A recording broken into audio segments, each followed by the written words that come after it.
participer à une de vos réunions. Pour ceux qui seraient des habitués, je vous connais peu.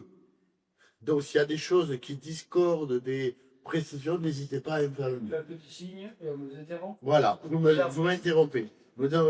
Comme beaucoup d'universitaires, et en tout cas d'universitaires des sciences humaines, j'étais formé à la dispute. Hein, et la dispute est au cœur de nos éléments et de la controverse. Donc n'hésitez jamais à intervenir, à donner votre opinion, comme ça on pourra discuter. Nous sommes connus comme ça d'ailleurs, Voilà. en nous disputant. Je me présente. Je suis sociologue, professeur émérite en sciences de l'éducation, sociologue des usages numériques et du cyberespace. Je travaille sur ces sujets-là depuis maintenant les années 94-95, car le centre de calcul avait donné l'accès aux universités sur l'Internet et que, jeune doctorant, j'arrivais et je trouvais un petit cube. Hein, un petit tube, vous ne savez pas très bien à quoi ça servait, mais ça permettait d'accéder à des données, à des informations. Je me suis intéressé à cet objet en tant que, d'abord, sciences de l'éducation, pour savoir est-ce que ça éduque, tout cela. Est-ce que ça éduque, et est-ce qu'on a une éducation ou simplement une tête remplie de bouquins, comme on en a parfois dans nos bibliothèques, vous savez, frénésie, on achète des livres, on les pose, on les lit jamais, mais ça fait sérieux. D'accord? Est-ce que c'était un prétexte ou est-ce qu'il y avait réellement un travail d'information? J'ai poussé la réflexion puisque très vite j'ai été un spécialiste d'éducation négative. Qu'est-ce que l'éducation négative? C'est l'éducation qu'on n'aimerait pas avoir. Comment on apprend les choses qu'il ne faudrait pas apprendre. Et mes premiers travaux étaient sur le copiage. Finalement, ce jeune qui me remet un devoir de licence, est-ce qu'il a vraiment écrit ou pas écrit? Qu'est-ce qui est à lui et qu'est-ce qui n'est pas à lui? Et en tout cas, la forme que je vois, comment son cerveau a fonctionné. Et donc, j'ai travaillé sur cela. Voilà pourquoi j'ai pris le titre usage numérique, puisqu'on va parler des usages numériques. En tant que sociologue, je ne vais pas m'intéresser à la machine, je ne vais pas m'intéresser à la technique qui me permet, je vais m'intéresser à ce qu'en font les humains quand ils ont ça entre les mains. Et hors de numérique, parce que vous le verrez, je vais aborder aussi les cyberviolences, la cyberhaine, tout ce qui se passe de négatif sur le net, et vie numérique, parce que je pense qu'il faut que l'on parle dans le domaine des vies numériques. J'ai posé dans mon intervention, la première, c'est quels enjeux démocratiques? Parce qu'il me semble que quand on travaille et quand on est chercheur, on voit tellement de choses très favorables. Hein? Je pense qu'on est au début des années 2000 et les féministes canadiennes, les premières sur le net, hein, décident que le net, comme elles disent, n'a pas d'organes génitaux masculins. Et donc elles vont sur le net. Et elles vont sur le net défendre le pensée féministe. Donc, cet élément me semblait intéressant. C'est-à-dire, est-ce que l'Internet a donné la parole à tout le monde? Est-ce que finalement, dans l'Internet, on ne va pas trouver la moindre petite trace de ce qui, aujourd'hui, dans la vie publique, va être prohibé, interdit, censuré?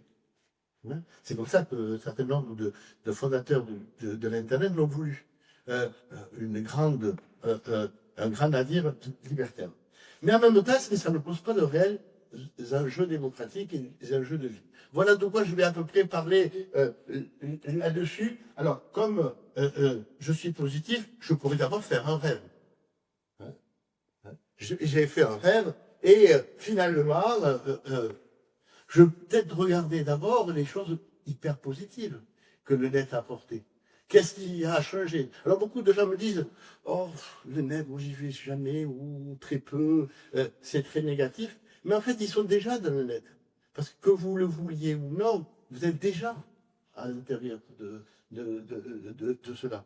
Hein? Je prends souvent l'exemple, si quelqu'un, là, pendant ma conférence, reçoit un SMS, voilà, j'en ai marre, je te quitte.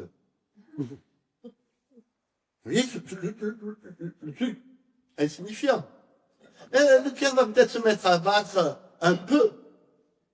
Pourtant, ce ne sont que des données numériques qui portent sur un écran en plastique. Il n'y a rien dedans. Si vous vous mettez à être triste, c'est que vous y donnez du sens.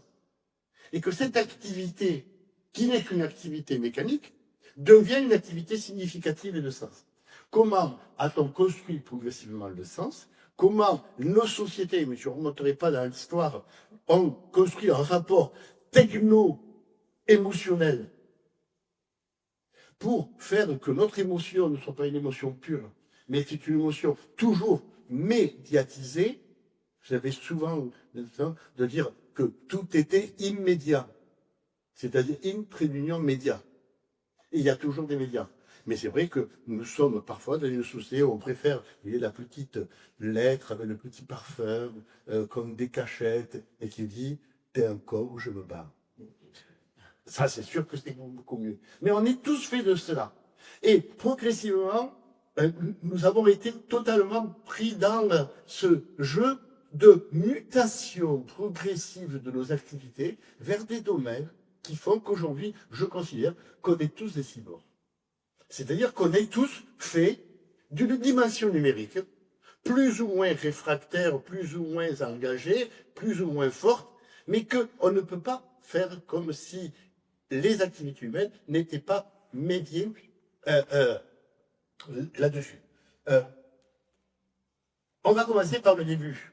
Hein? On va commencer à s'intéresser. J'ai pris la pomme pour me rappeler mon petit ordinateur d'Apple, et on pouvait se dire, bon, finalement, l'Internet, qu'est-ce qu'il nous a apporté? Est-ce qu'il nous a apporté la pomme de la connaissance? D'ailleurs, bibliquement, c'est a priori ça qu'on a croqué. Hein? Quelle connaissance, on ne sait pas, mais en tout cas, c'est là qu'on a croqué. Est-ce qu'aujourd'hui, grâce au monde numérique, on a accès à de la connaissance? Certains diront non, on a accès à des datas. Et c'est l'être humain qui fait de ces datas de la connaissance. Et que, je dis souvent, enfermons un enfant de 5 ans au plein milieu de la Bibliothèque nationale de France. Allez, soyons pas sévères, laissons-le un an. Est-ce qu'à la fin, il aura de la connaissance? Ben, ça dépend beaucoup de ses compétences préalables. Hein? Il sera sûrement en train de jouer avec beaucoup de livres, mais s'il aura compris, comme vous pouvez dire, est-ce qu'il aura appris à lire? Mais en tout cas, il y a des datas. Et l'Internet, dans son premier truc, est un flot de données, parfois positives, parfois négatives. Souvent aujourd'hui, on accuse l'Internet d'être plutôt une source de négativité. Très souvent, on m'interroge, tiens, il y a eu un attentat là-bas, est-ce que vous pensez que c'est la faute des réseaux sociaux? Tiens, il y a eu ceci, est-ce que c'est la faute des réseaux sociaux? C'est-à-dire qu'on a souvent tendance à dire que ces données, elles sont négatives. Et qu'en fait, les vraies données positives, elles seraient quand on revient au papier. Hein? Comme si le papier était pur. Le papier n'est pas pur parce que, avec le papier, j'écris beaucoup de textes aujourd'hui interdits. Je peux écrire Mein Kampf, comme je peux écrire la Bible, comme je peux écrire un livre de poésie. Le papier ne m'apporte rien. Et le numérique ne m'apporte rien, c'est ce que j'en fais moi. Oh, excusez-moi. Est-ce que c'est la pomme de la discorde? Est-ce qu'aujourd'hui, on est en situation d'opposition? On a été, dans le monde occidental, en fracture numérique.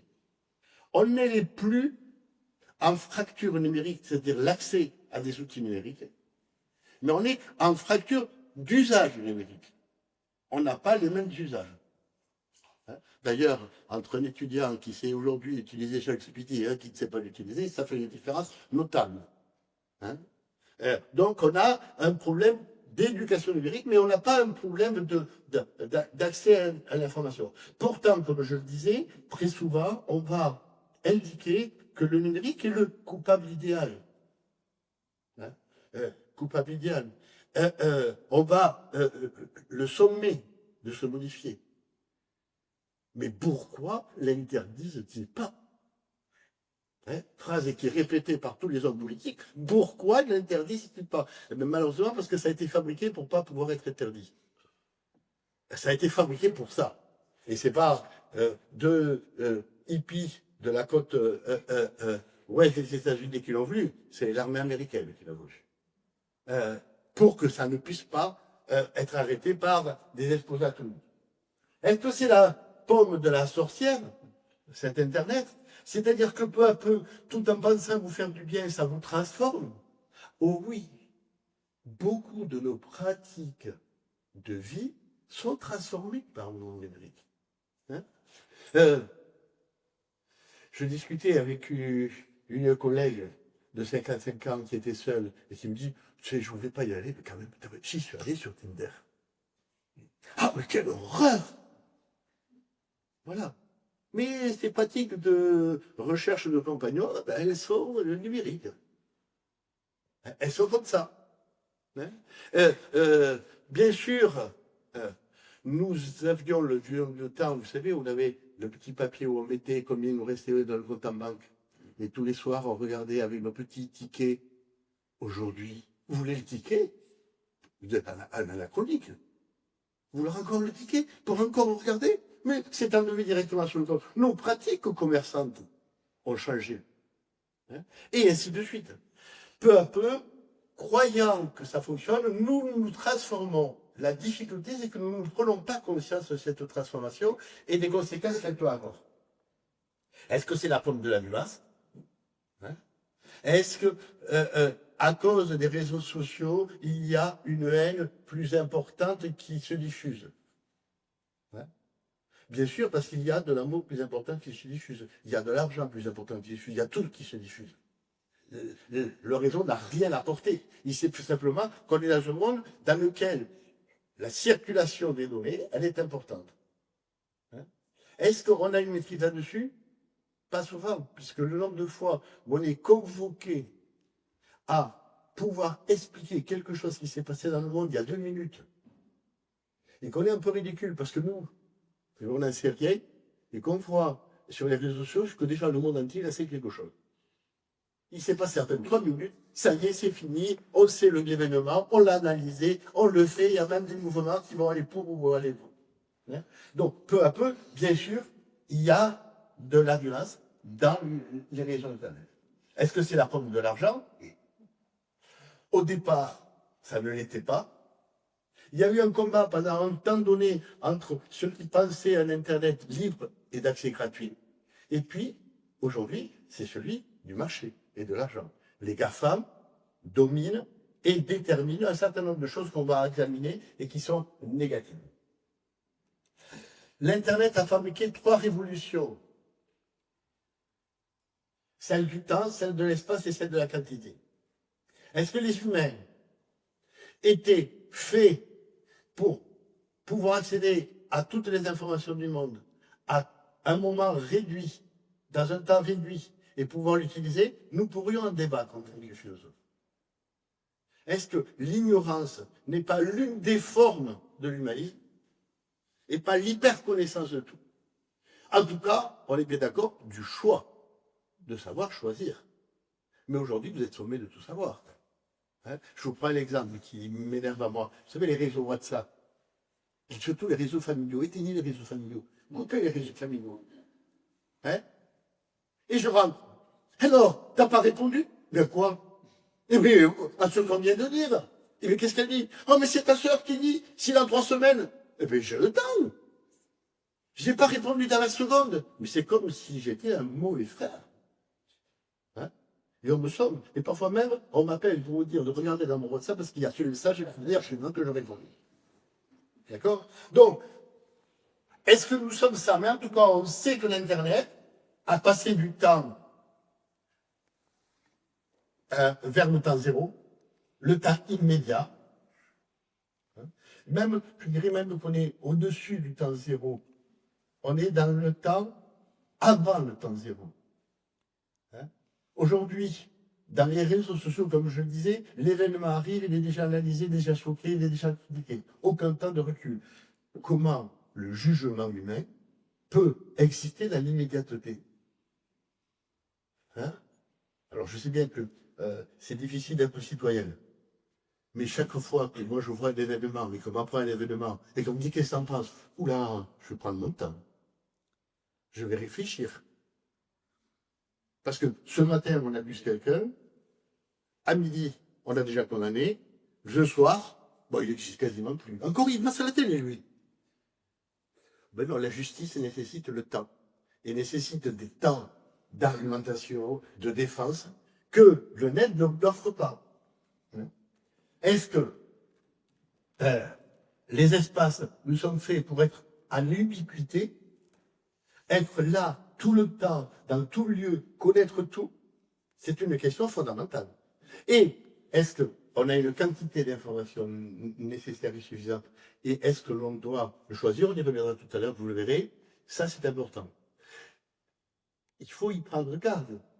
La citoyenneté est faite d'un rapport individuel d'un individu à un territoire donné, à un espace donné, durant un temps donné, avec une régularité des analyses, des informations. Donc on n'est plus citoyen de quoi? Hein? Citoyen de quoi? Tiens, je me rappelle de cette députée qui était critiquée parce qu'elle ne savait pas où était le Jourdain. Ben oui, après tout, aujourd'hui, tout le monde doit tout savoir, quoi. Celui qui ne sait pas, c'est idiot. Hein? Donc, ça doit nous questionner dans notre capacité de jugement. Je rajouterai là-dessus, vous le verrez, les théories de complot et les fake news et les fakes et tout cela, et on se retrouve que le citoyen qui doit prendre la décision a besoin d'une temporalité qui lui permet. Sinon, c'est des tricoteuses. C'est là, maintenant, je juge, je décide, je condamne. Ça, c'est un élément important. 1973, j'étais jeune, j'étais pas beaucoup de ça. Hein. C'est pas mon père. Hein. Mais j'étais assez négatif, je passais à la solitude, je me disais quand est-ce que l'amour va arriver, j'avais envie d'aventure, j'avais envie de culture, j'avais envie de m'engager, j'avais de l'audace. J'étais tout parti. Et voilà, 1973 arrive un outil merveilleux. Hein, ça, c'est le premier Apple. Hein, et cet outil, au départ, je ne pense pas, mais il offre ça. Aujourd'hui, à l'adolescent, participer, c'est participer dans le monde numérique.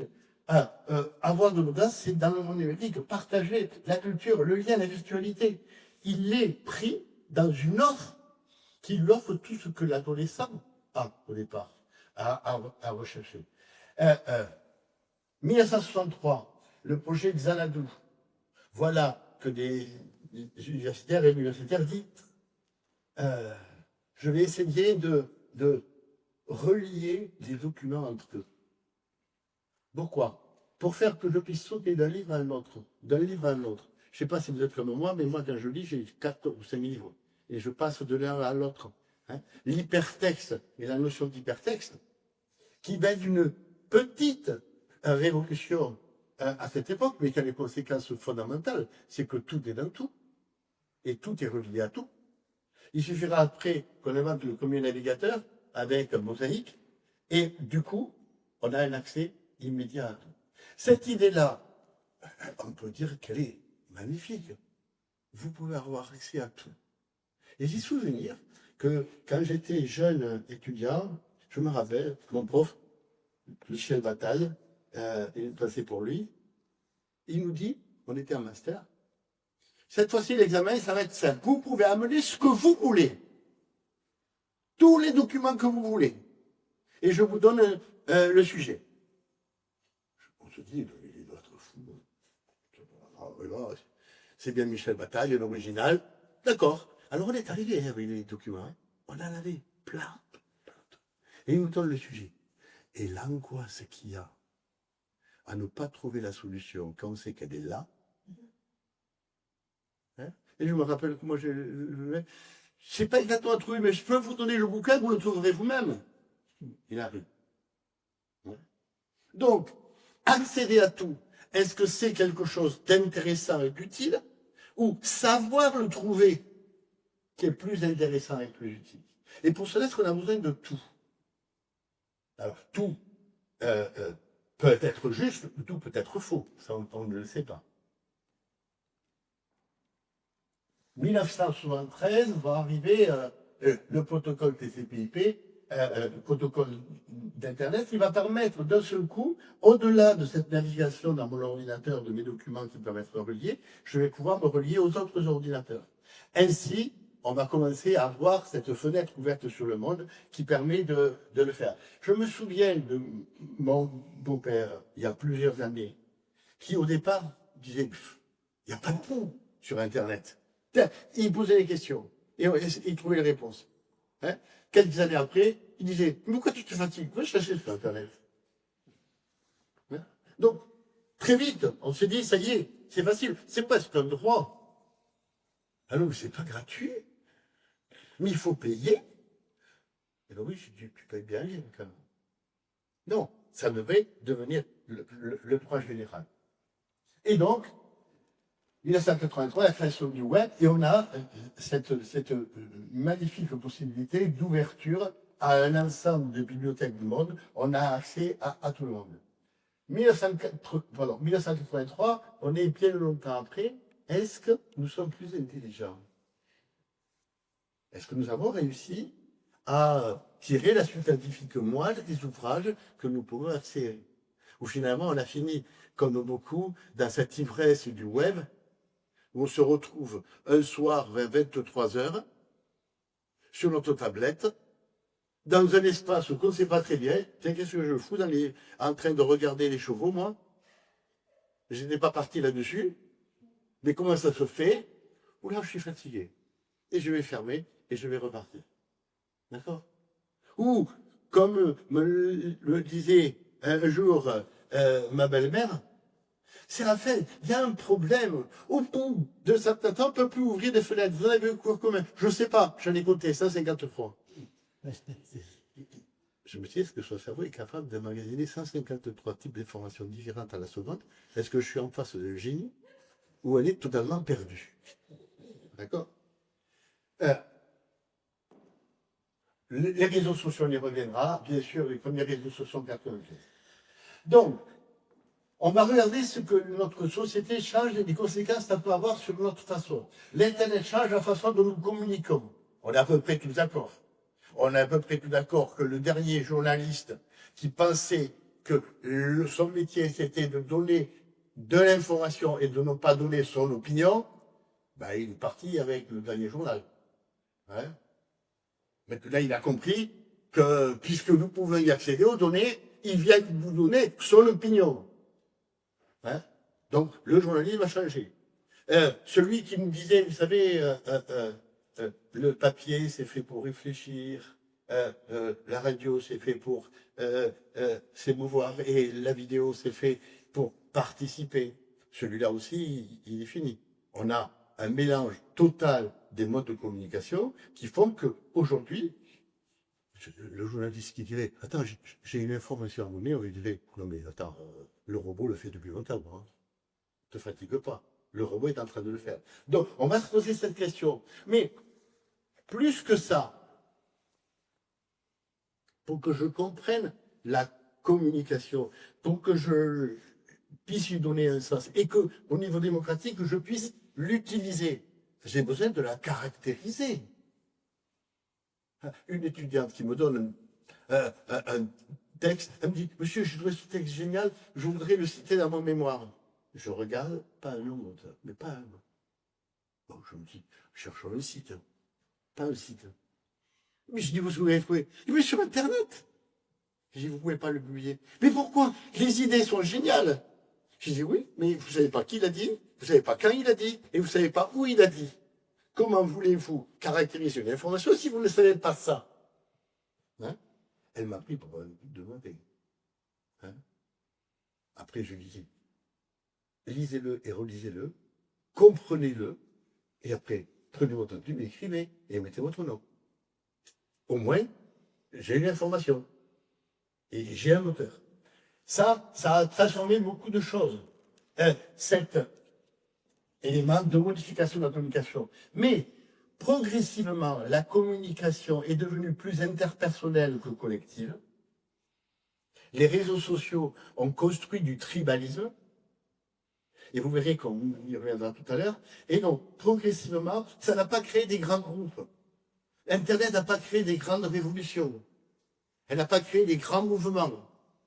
Hein. Elle a créé des petits groupes, chacun différenciant et chacun travaillant sur la communication qu'on ne peut pas vérifier la plupart du temps et qui est difficile à vérifier. Nous le cultivons différemment. Plus que nous cultivons à travers le média, nous n'avons pas les mêmes cultures. Et en plus, l'Internet va vous proposer de diviser. Je dis souvent, l'Internet est mort depuis longtemps. Les Internets existent.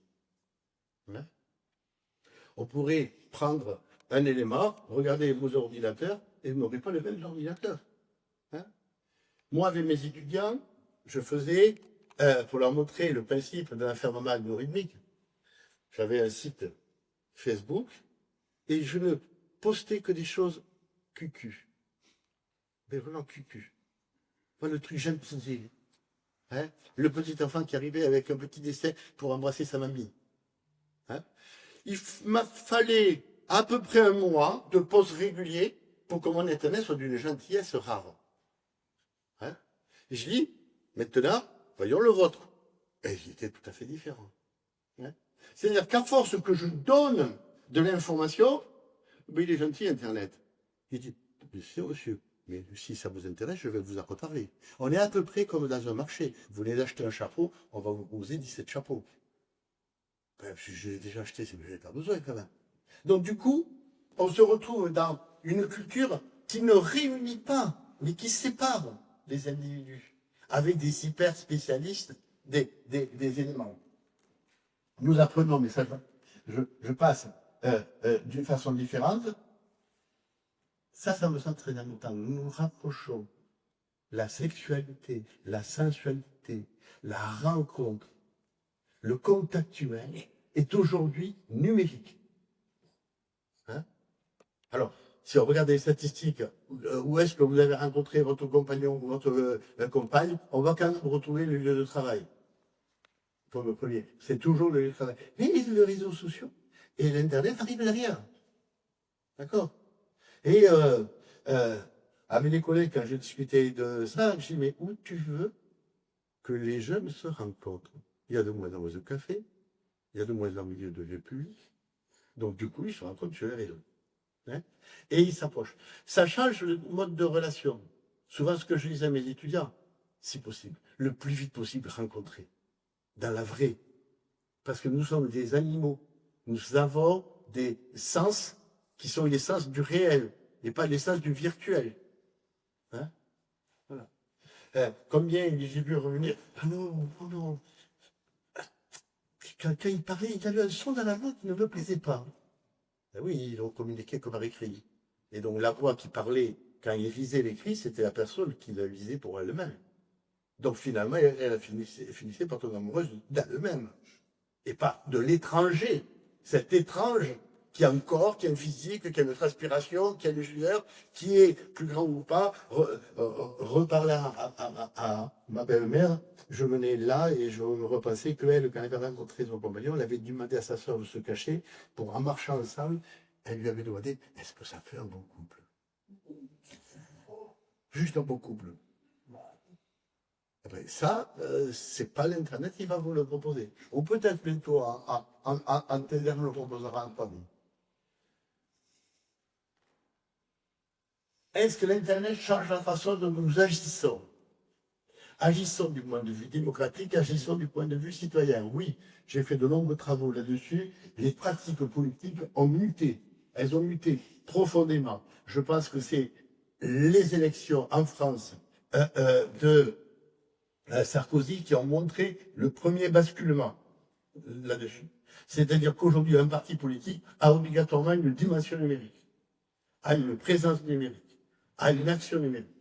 Que l'idée de pouvoir aborder une action, que vaut mieux faire hashtag Séraphin que de faire une manifestation avec Séraphin, Séraphin, Séraphin. Ça ne marchera pas. Mais l'hashtag pourrait marcher. Donc, comme on va pouvoir mobiliser les personnes sur ces éléments, le monde s'est muté de façon numérique. Alors, on pourrait dire, tant mieux, parce qu'il ne faut pas beaucoup d'argent pour faire un site numérique. Mais quel contrôle? et quel contrôle de ces éléments-là. Nous nous informons et bien sûr on a les bibliothèques, bien sûr on a les complétistes, mais on a aussi accès à l'information dont on n'aurait jamais accès. On a une capacité à pouvoir débusquer des choses qui sont faites pour être cachées, au point que c'est si grave, parce que toutes ces personnes-là sont en prison, parce qu'elles ont révélé les éléments. Et aujourd'hui, l'organe qui est celui qui me permet le plus libre, c'est Internet. Donc, c'est important quand les gens nous disent « Non, il faut censurer ou pas ». J'y ai pensé en venant, excusez-moi de le dire un peu, je me suis dit « Tiens, c'est quand même curieux. Voilà une réunion publique pour parler d'un sujet politique dans lequel, si je regarde, en France, il n'est pas interdit de parler de sujets politiques. Logiquement, ça devrait être le normal. Qui va être interdit. Et je suis persuadé que vous allez avoir sur le net la diffusion de l'information à l'ensemble de la personne. Donc, je me dis, voilà, des préfets qui ont encore cette vision que l'on peut arrêter une parole politique en l'interdisant en physique. Mais non, non. Et elle se diffusera, quelle qu'elle soit. Donc, on est dans une situation où, paradoxalement, on a de plus en plus d'accès à l'information, mais, paradoxalement, les groupes sociaux sont de plus en plus séparés. Est-ce que ça change la façon dont nous pensons? Alors, j'ai eu le plaisir de retrouver un ami qui m'a aidé, ce monsieur m'a aidé pendant que je faisais ma thèse. Il était au centre du calcul, et je me rappelle, jeune doctorant, il m'a aidé en m'apportant toutes ses connaissances sur les statistiques. Donc, je me rappelle que quand j'ai eu un ordinateur dans les mains, je me suis dit, mais c'est inimaginable le pouvoir que j'ai, la capacité que j'ai à pouvoir l'utiliser dès que je sais, et qu'il y a cette importance. Et on voit bien que ça change beaucoup. J'ai écrit il y a quelques années un article sur le décrochage d'enseignants. Et fatigué de vouloir l'envoyer à une revue pour qu'elle passe à peu près 6 mois à me dire si elle était bien, qu'elle mette, considérant qu'il y avait une urgence, je l'ai mis directement sur le net. C'est dans mes publications les plus vues, pas la première, mais elle était dans de très bonne place. Et je me dis, si les gens savaient que personne ne l'a validée, personne. Il n'y a que moi qui l'ai voulu la mettre. Donc, si les gens la reprennent, et s'ils la citent, c'est pour quelque chose. Ça n'est pas possible dans un monde de la publication préalable, de la censure préalable. n'est pas possible. Dans le net, c'est possible. Je peux faire ça et pouvoir l'entraîner. Passons maintenant, je vais faire un cauchemar. Parce que maintenant qu'on a passé de cela, on va regarder ce cauchemar. Premier élément, le monde de l'information, ben oui, dans un seul coup, de l'information on en a.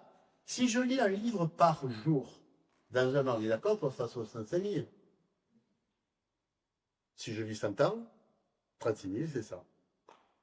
36 500 livres que je dois lire dans l'immensité de ce qui est problème fondamental, pourquoi lire et quoi lire. D'accord. Sinon, nos minutes, elles s'égrènent là. Donc, la soirée avec la tablette, on l'arrête. Vous n'avez pas assez de temps dans votre vie. C'est pas possible. Sinon, vous allez arriver là où vous arriverez, un peu idiot. Vous ne connaîtrez pas la dernière nouvelle qui vient d'être publiée à Mexico. Et si vous êtes interrogé, vous serez comme moi par rapport à mon WhatsApp. Il n'y a. Mettons que vous analysez 36 700, ben, il y a 15 millions de familles livres à la Bibliothèque nationale de France, 1,7 milliard d'informations, 2,85 milliards d'informations. Donc vous voyez tout ce qu'il y a. Cette situation, elle s'est passée à la fin du Moyen-Âge, au moment de l'imprimerie. Les livres se développant, on n'est plus obligé de se déplacer pour aller lire le livre là où il est, mais par notre libraire, ils arrivent. On se rend compte que le même texte n'est pas le même. Donc c'est la célèbre Bible, oula, elle a été transformée. Ça va créer quand même tout le mouvement de la réforme, hein, de l'accès au livre.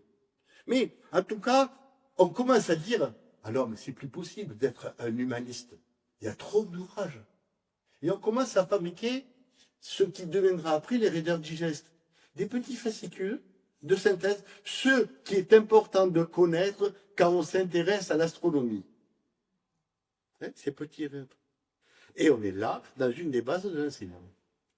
L'enseignant, insignare, c'est celui qui a lu un peu avant et qui donne quelques signes, quelques repères, et qui essaie de lire à peu près comment se structurent les choses pour que les personnes apprennent. Donc, si on ne prend pas garde, la censure n'est plus une censure par l'empêchement, mais c'est une censure par l'excès. C'est Umberto Eco qui le dit. Si je veux faire passer un scandale, parlez-en, stoppez. Et vous repérerez que ça marche. Stoppez. On pourrait prendre les derniers scandales qui nous ont pris quand même des soirées. Et on se dit, mais où est-ce que c'est devenu? Ah ben je sais pas. Mais il est arrêté, il n'est pas arrêté? Oh, je sais pas. On n'en parle plus. Voilà. Alors si vous êtes pour le condamner, vous dites, bon, c'est qu'il est en prison. Et si vous n'êtes pas pour le condamner, bon, c'est qu'ils ont dû abandonner les charbons. En tout cas, on n'en sait rien. Hein? Cet élément-là va nous poser une question essentielle sur l'information. Quel est le rapport qu'il doit y avoir entre l'information, la connaissance et l'opinion de la personne? Hein? Ma célèbre belle-mère, elle aimait pas Frostin. Mais elle avait bien envie qu'il soit président. Fallait voir les arguties qu'elle avait. Elle disait, non, mais quand même, c'est pas exactement ça. Faudrait quand même regarder. Oui, mais quand même, c'est un cochon. Oui, mais quand même, elle n'a jamais eu la réponse. Elle n'a jamais eu la réponse réelle de l'information. Et elle était comme ça. Elle finissait par me dire, bon, mais moi, comme je ne sais pas la vérité, j'ai ma vérité, ça veut dire qu'elle avait son opinion personnelle, qui était souvent liée à ses engagements, et restait là-dessus. Est-ce que le trop d'informations va nous créer des citoyens butés, qui même face au réel ne le regardent pas, qui vont vous expliquer que c'est pas exactement comme ça, il faudrait prendre du recul, ou sensible à toute idée de désinformation, qui est négative. Entre parenthèses, on ne va faire attention à ne pas dire des informations quand c'est juste de l'information différente. Hein? Parce que quand quelqu'un vous dit quelque chose qui est une information différente, c'est une information différente. Oui, mais il ne vous désinforme pas. Parce que sinon, il n'y a plus un seul canal d'information, c'est le canal officiel. Arrive la manipulation, les effets d'algorithme, la propagande, la désinformation, la malinformation. Tout ça est mélangé dans un grand vase où, en fait, ce n'est pas le réel qui dit si c'est une vraie information ou une fausse information, c'est le mouvement majoritaire qui vous dit que c'est une bonne information ou une mauvaise information. Hein? Donc, on a un effet absolu de rétrécissement de l'opinion valable. Hein, l'opinion valable. Par rapport à l'information, et le fait que j'accède à beaucoup d'informations va m'empêcher de pouvoir avoir une opinion et une opinion de sujet. Souvent, j'étais formé à la documentation il y a bien des années, et la personne qui me formait me disait, Séraphin, un texte ne répond que si on l'interroge. Pas la peine d'écouter des textes si tu ne les as pas interrogés. Et quand j'interroge un texte, je commence à argumenter mon opinion. Et je commence à dire mon opinion. Alors le texte va répondre ou pas. Mais aujourd'hui, on ne vous demande surtout pas d'interroger, on vous demande d'accepter. 1995, premier viol en ligne. Hein? C'est sur un réseau. Alors maintenant, avec les avatars, il y en a beaucoup. Hein? Donc voilà, on va débattre. Est-ce que une agression sexiste et sexuelle virtuelle est une agression, en tout cas, les États-Unis l'ont dit, oui. Vous pouvez être agressé sexuellement. On pourrait toujours se dire, non, mais tu reçois des insultes sexistes, mais c'est pas grave, c'est un écran. Hein, c'est pas grave. Non, bon, ça peut faire des traumatismes. Hein.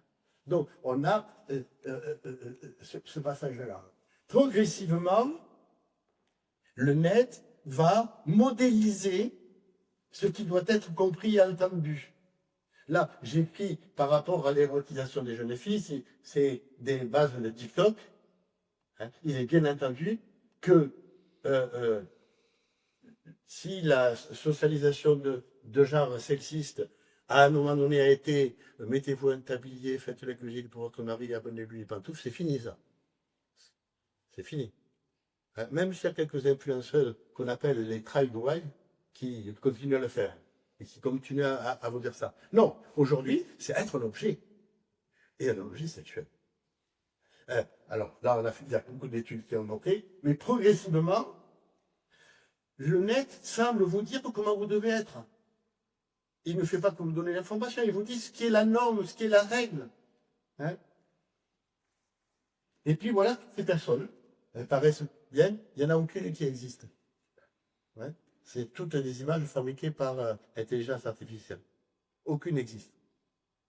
Et puis, il y a 3 jours, qu'est-ce qu'on attend? Hein, la célèbre avatar de Marine Le Pen, qui, sur le net, peut parler avec vous, dialoguer avec vous, vous expliquer ses idées.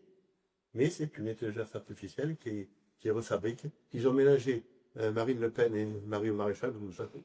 Il y a un peu plus de cohérence. Hein, il y a un peu plus de cohérence. Hein. Donc, du coup, ce que l'on pensait être une source de connaissances, qu'on essayait de maîtriser, la vague, on voulait essayer de la passer, on aurait envie de la maîtriser, voilà qu'on se retrouve avec des faits qui n'existent pas, des orientations qui n'existent pas, avec une volonté de nous manipuler. Alors, bien sûr, on peut se dire, je ferme tout ça, bon. Hein. Oh, non, pas question, je vais retourner en... Mais non, vous ne pouvez pas, parce que tout est passé là-dedans. Tout est là-dedans. Comme une fois on me dit, non mais on n'a qu'à fermer l'Internet. Et non, je dis, vous fermez l'Internet, vous fermez le pays, quoi. Parce que tout est passé là-dedans. Et qu'il n'y a pas de système de migration. Alors, il y en a bien, le Pharos, gendarmerie nationale, police judiciaire, surveille l'Internet. Ils doivent être à peu près 350 policiers de police judiciaire. Vous voyez à peu près ce qu'il y a dans l'Internet francophone. Hein. Donc, quand moi je les rencontre, ils me disent, mais nous, on suit les choses en rouge, les choses les plus pures, les choses grises, on ne l'est pas. À 70%, ils peuvent repérer quelque chose parce que c'est signalé. Signalé par qui? Par vous. Si vous ne faites pas la démarche de signaler, personne ne le signalera à votre place. Alors bien sûr, là on reviendra, est-ce que c'est dénoncer, pas dénoncer, protéger, pas protéger? On reviendra sur cette partie-là, mais c'est important. Donc, on a un dispositif qui aujourd'hui agit, ne fait pas que nous informer, agit pour transformer le réel, pour bouger les éléments. Et puis nous retrouvons sur l'Internet, quel territoire, l'Internet, aucun, quelle loi, aucune, quelle gouvernance, aucune, quel peuple, aucun. D'accord? Donc, on peut se dire, pas de possibilité d'avoir de la citoyenneté et de l'aspect démocratique dans un outil qui n'est pas gouverné. Prenons le cas, un homme, une voix, qui est le principe de la démocratie, hein, puisque c'est ce qui a fait qu'à la Révolution française, tout a basculé. Un homme, une voix, ce n'est plus possible. Pourquoi? Parce que là, on dirait un homme, un clic. Hein. Il suffit que je commande des clics en Inde, et je dois acheter 5000 clics, 200 000 clics, 300 000 clics que je veux. Donc, je n'ai pas des éléments. Un homme, il faudrait au moins que je sache qui il est derrière sur l'écran. Il faudrait au moins que je lui demande sa carte d'identité, que je le signifie. À ce moment-là, c'est un individu. Parce qu'on est citoyen quand on est responsable de ses actes. Sinon, on n'est rien. Hein. On est un influenceur. Voilà. Alors, rajoutons cet élément-là.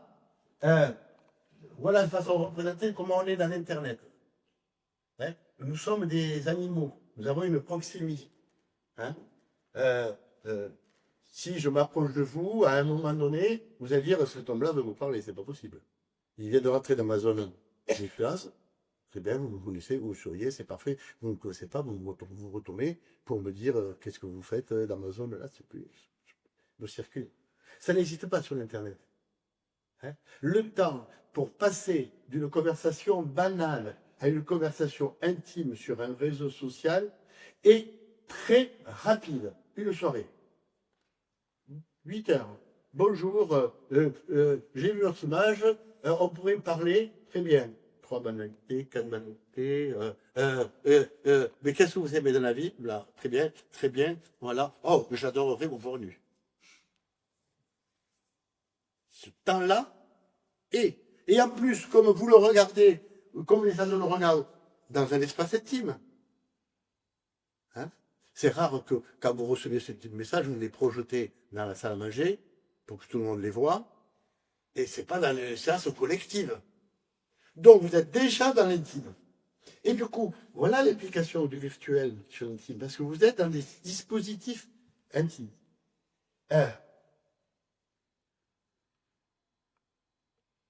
L'Internet, qui dit mélanger, qui dit créer des réseaux, ne les crée pas, c'est de l'entre-soi, c'est du tribalisme. Chaque groupe s'intéresse à chaque groupe. Hein? Je demande à mes étudiants, voilà, vous allez aller sur les réseaux sociaux, vous faire ami avec quelqu'un que vous ne vous feriez pas ami dans la vie. A priori, quelqu'un. On va faire un contrat 3 mois. Au bout de 3 mois, vous lui expliquez que c'est bon, que ça suffit. 3 mois. Et voilà que les gens arrivent à dire oh, mais je viens de discuter avec un joueur de boxe. Ah, mais j'ai joué avec un joueur de palam, mais je ne savais pas du tout. C'est par la différence que l'on se forme. C'est par la contradiction. C'est par le fait qu'on rencontre des individus qui nous ouvrent les horizons. La norme. Ceux qui adorent le chocolat ne parlent jamais à ceux qui adorent le thé. Jamais. Alors, faites parler quelqu'un qui aime le chocolat noir et quelqu'un qui adore le chocolat au lait, ils ne se parlent pas, ils se détestent. Hein? Ils vont s'envoyer des méchancetés. Donc, du coup, comment faire collectif? Une démocratie ne peut exister que dans la notion du collectif, qui marque la responsabilité et les enjeux communs d'avenir.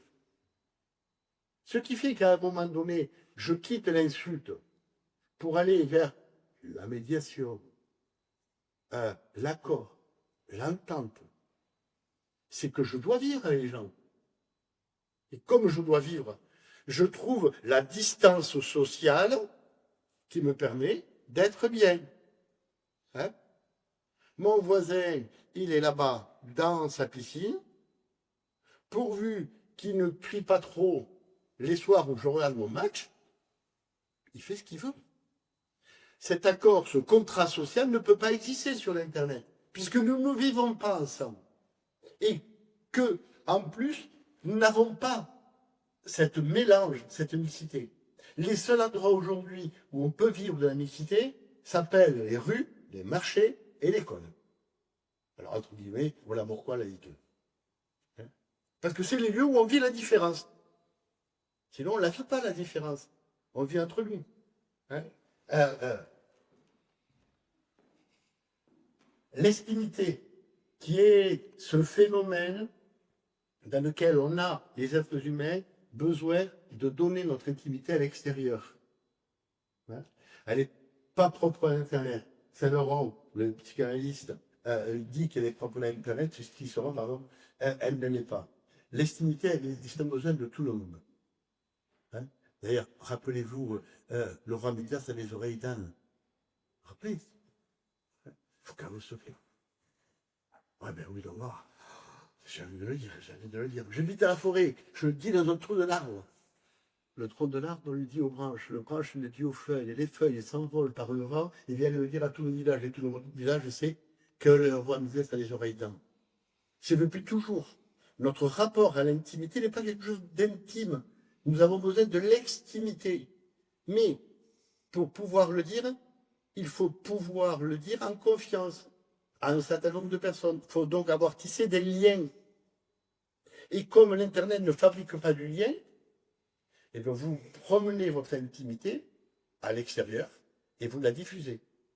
Et comme en plus, la règle d'usage des images est peu connue des gens, ben vous faites comme ma cousine qui, sur son Facebook, met la photo de ses enfants cet été, c'est sûr, ses filles avaient de jolis bikinis. Et moi, je lui ai écrit en disant, tu es sûr que tu veux mettre ça à tout le monde? Non, mais c'était pas à tout le monde. Mais j'ai regardé, t'as pas mis de filtre? Mais tu crois? Ben oui, moi, je ferai un sous-groupe à qui tu as envie d'envoyer, quoi, mais pas à tout le monde. Hein? Et du coup, un certain nombre de groupes, hordes, se promènent sur le net et vont faire un travail de propagande, d'alter-information, de recrutement, de mise en mouvement d'un certain nombre d'individus. Alors là, j'ai mis les extrêmes droites, mais dans mes travaux de recherche, j'ai travaillé sur les masculinistes, sur les femmes dites féministes, sur les groupes djihadistes et la communication djihadiste, sur les groupes de l'ultra-gauche violente. Donc il y a partout des groupes dont le travail consiste à être présent, à faire le buzz, à avancer pour faire développer les idées. Comme en plus l'éducation aux médias des jeunes est très basse, ils sont persuadés que ça c'est officiel. Ils ne savent pas distinguer. Alors comme en plus certains médias, on se dirait qu'ils sont déjà ça, donc ça nous permet de dire qu'on ne sait plus quoi. Hein? Parce que des fois, il y a des journalistes que j'entends à la télé, je me dis, mais ils font de l'alter-information ou c'est vraiment de l'information? Comment peuvent-ils présenter un fait qui, à l'évidence, est contraire aux faits réels, mais parce que juste ça les arrange. Donc du coup, on a cette difficulté, et aujourd'hui, l'Internet est un espace de endoctrinement, embrigadement, qui peut devenir dangereux. Alors, la chance que vous ayez, vous, de rencontrer ce type de choses, si vous ne le cherchez pas, elle est de l'ordre du epsilon. D'accord? Mais, amusez-vous un jour de mettre un propos néofasciste et attendez de voir. Et vous allez voir, communément, comment il le fait. Hein? Pour ceux que ça intéresse, il y a un certain nombre d'influenceurs et d'influenceuses qui sont là, présents, qui vont vous expliquer tout, vos conseils complets sur les chambres à gaz, vos pas, ainsi de suite. Rajoutons la théorie du complot, les Illuminati, donc c'est les Illuminati, les sionistes, les impérialistes et les maçons qui dominent tout, et du coup, on a un truc, la première chose dangereuse est une information objective. Une information sans opinion derrière n'est pas une information. Pourquoi? Parce que tout peut être se réinterpréter. Tout. Vous donnez un fait, ça ne peut pas. Et donc, vous vous retrouvez dans des difficultés de dialogue avec des jeunes, avec des moins jeunes, où c'est des nœuds, aujourd'hui, les opinions des gens. C'est des nœuds, c'est très difficile. Alors, en plus, comme il y a de l'affect, hein, juste, Élise, mon épouse me pardonnera. C'est une laïque, l'écart. L'écart. On est dans un débat de fin de repas, vous savez, les débats de fin de repas, il faut les éviter. On est dans ce repas. Et on me dit, non mais les religions, il faudrait toutes les interdire. C'est responsable de tous les morts qu'il y a eu. Je dis, pas exactement. Moi, je dirais plutôt les impérialistes ou peut-être les colonisateurs. Ah non, personne ne prend au jeu. Elle est allée chercher. Au bout d'un jour, elle m'a revenu, elle m'a dit, ah ouais, t'as raison. Pourtant, j'étais persuadé. Parce que j'ai dit, qu'est-ce que tu fais de Mao Tse-tung? Qu'est-ce que tu fais de Pol Pot? Qu'est-ce que tu fais de Staline? Qu'est-ce que tu fais des Espagnols en envahissant l'Amérique latine? Qu'est-ce que tu fais du génocide des Inuits au Canada par les Anglais et les Français? Qu'est-ce que tu fais de la colonisation? Qu'est-ce que tu fais de ça? Ah ben là, vous voyez. Mais elle avait cette idée-là. Pour arriver à avoir ce débat, très difficile, Hein? Moi, je sais, ma fille, chaque fois qu'on a un débat, je dis, j'interviens, j'ai 2 arguments. Ah non, fais-moi ton prof. Non, 2 arguments, mais tu te rends compte, 2 arguments. C'est quasiment réactionnaire. Hein? Il faut ou être pour ou être contre. Et donc, du coup, vous n'en sortez pas. Et le débat public se densifie. Il est impossible, il est plus possible. L'idée d'accepter que je ne suis pas d'accord avec quelqu'un, mais qu'il a le droit de l'exprimer, aujourd'hui, c'est quasiment impossible. Puisque l'Internet va vous fabriquer des personnes. Moi, je suis un certain nombre de personnes, je lis, je tiens dessous, j'ai honte. Je me dis, mais c'est pas possible. Comment les gens, tu dis juste, je suis pas d'accord, ou tu t'en vas. Tu vas voir quelqu'un d'autre. Le chronomètre de ta vie est en train de s'effacer progressivement. Utilise le temps de vie qui te reste à autre chose qu'aller essayer de critiquer quelqu'un dans lequel tu n'es pas d'accord avec ses opinions.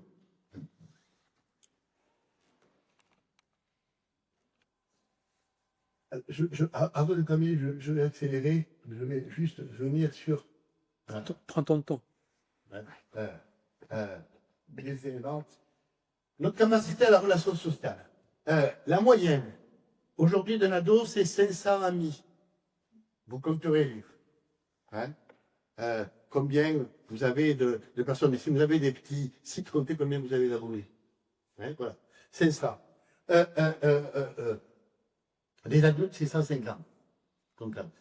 Les études sociologiques sur la relation humaine montrent qu'en fait, 6-9 amis, c'est le maximum que vous pouvez avoir dans la vie.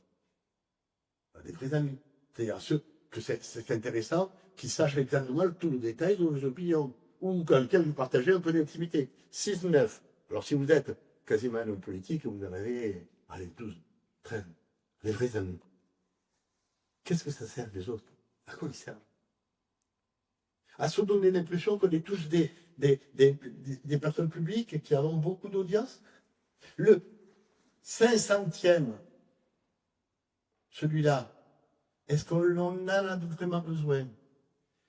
J'ai souvenir la première fois où j'étais supprimé sur un réseau social. Il se trouvait que c'était une copine que je connaissais. Et donc, le soir, je regarde mon réseau, elle m'a supprimé. Mais qu'est-ce que je lui ai fait? Mais pourquoi elle me fait ça? Je la vois le lendemain, et je lui dis, mais pourquoi tu m'as supprimé quand même? Tu exagères. Elle m'a dit, mais toi, je te vois tous les jours. À quoi ça sert que j'étais sur le réseau? J'ai dit, bravo. Bravo. A-t-on besoin d'avoir tous les membres de la famille jusqu'au dernier là-bas au fond, hein, qui a besoin de savoir, tiens, je suis parti de chez maman, est-ce que quelqu'un sait où on a mis la farine? Est-ce que c'est fondamental? Donc, nous ajoutons de l'information, et bien sûr, nous, je vais revenir à ça, cette partie-là, voilà, nous trouvons que l'Internet d'un pays serait le 3e plus gros consommateur d'électricité au monde, avec 1500 térawatts par an. D'accord? Voilà. Donc, à force de fabriquer des choses qui ne nous coûtent rien, nous fabriquons des consommations qui ne servent à rien. Nous inondons le réseau de rien. Hein? Et on y va. Et on y va. Et on y va. Et comme ça, on a cette messagerie où on a 12 500 SMS non lus. Et je dis, pourquoi tu les as pas effacés? C'est de sa publicité. Ouais, mais efface-la de ton disque dur, ouais. Parce que tu sais que c'est la publicité et que tu ne veux pas la lire. Efface-le. Et comme ça, on emmagasine toute une partie qui est négative. J'ai dit au départ qu'on n'avait pas le même Internet. C'est ce qu'on appelle les bulles de fibre. Le principe de l'Internet, à travers le moteur de recherche, pas si vous allez directement sur Internet et si vous tapez l'URL. Vous savez, ou si vous allez sur le dark web, où là, vous avez besoin de connaître l'URL et de savoir comment circuler. Mais si vous êtes sur un site normal, progressivement, vos recherches tendent à s'homogénéiser. Hein? Et progressivement, le reste du monde, vous ne le verrez pas. Alors, t'as vu que vous fermiez la fenêtre. Si vous avez envie d'être pro-Trump, pour les prochaines élections, tranquille. Vous serez comportant. Personne ne viendra vous embêter. Danger, c'est que vous allez finir par penser que le monde entier est comme ça. Et que vous allez penser qu'il est cohérent. Et donc la contradiction, vous n'avez pas. La difficulté qu'ont les jeunes aujourd'hui à accepter la contradiction, c'est-à-dire accepter deux opinions différentes qui ne s'accordent pas et qui ont besoin, à un moment donné, de vivre ensemble, est de plus en plus bas. Et puis vous avez les chambres d'écho. La théorie de la chambre d'écho, en sociologie, est une théorie assez simple. C'est si vous êtes dans un groupe qui est homogène sur l'opinion qu'il a, vous finissez par penser que votre opinion, c'est la seule possible, la seule rationnelle et la seule acceptable. Et donc, du coup, il n'y a pas. Et d'ailleurs, quand on est ici, celui qui me dirait quand même que le Stade français joue dans le mieux au rugby que nous, à force de te caresser le Stade Toulousain, qui ne saute pas les patous, voilà. On finit par rentrer dans des chambres d'écho. Le travail de conviction qu'on doit faire sur des personnes pour les informer et qu'elles puissent prendre la décision, qu'elles sachent choisir leur information et qu'elles ne se noient pas dans de l'information, qu'elles sachent la caractériser, qu'elles sachent la dater, qu'elles sachent accepter qu'il y ait d'autres opinions, qu'elles aient un intérêt commun à la décision, sinon il n'y a aucun intérêt dans la décision, qu'elles sachent sortir de leur chambre d'écho, c'est-à-dire qu'elles se confrontent à la chose et qu'il n'y a pas mieux qu'un porte-à-porte. Sincèrement, si vous voulez vous faire un bon bain de je sors de ma chambre d'écho, vous faites le porte-à-porte. Là, vous allez... Donc, ça, et se méfier des informations que vous avez, puisqu'elles passant par des filtres algorithmiques, elles ne donnent que ce qui semble vous intéresser hier. Voilà. Rajoutons que pour l'instant, nous travaillons en humain, malgré les algorithmes, que de plus en plus nous allons travailler avec des intelligences artificielles, que ces intelligences artificielles, aujourd'hui, elles sont dociles, c'est-à-dire qu'elles adorent vous donner la solution au problème que vous vous posez. Hein? Vous lui posez n'importe quel problème, elles sont sympas, elles vont vous trouver une façon de vous dire mais que demain, elles peuvent être armées pour donner de la contradiction et de défaut. Alors, ça fait longtemps que l'intelligence artificielle a eu des communications téléphoniques avec des philosophes, et que des philosophes qu'on dit c'est un véritable humain qui nous parle. Donc, du coup, on est dans cela. Voilà, je voulais arrêter là, je reviendrai. En tout cas, aujourd'hui, on ne peut penser cité sans penser cité numérique. On ne peut penser démocratie que en pensant démocratie numérique.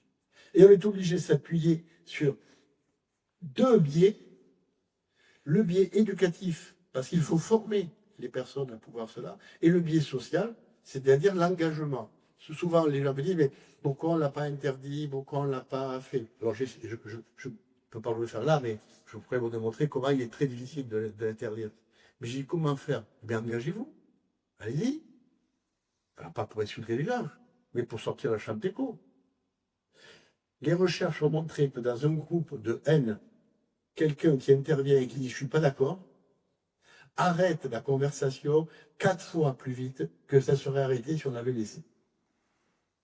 Non. Moi, je dis non. Stop.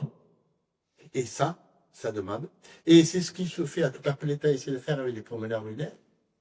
C'est que beaucoup de pays d'Europe font avec les volontaires du net, les militants du net, qui sont sur le net pour essayer d'amener de la contradiction, de la diversité sur ces éléments et faire que les personnes, elles puissent sortir de ce principe-là. Voilà, je répondrai à vos questions.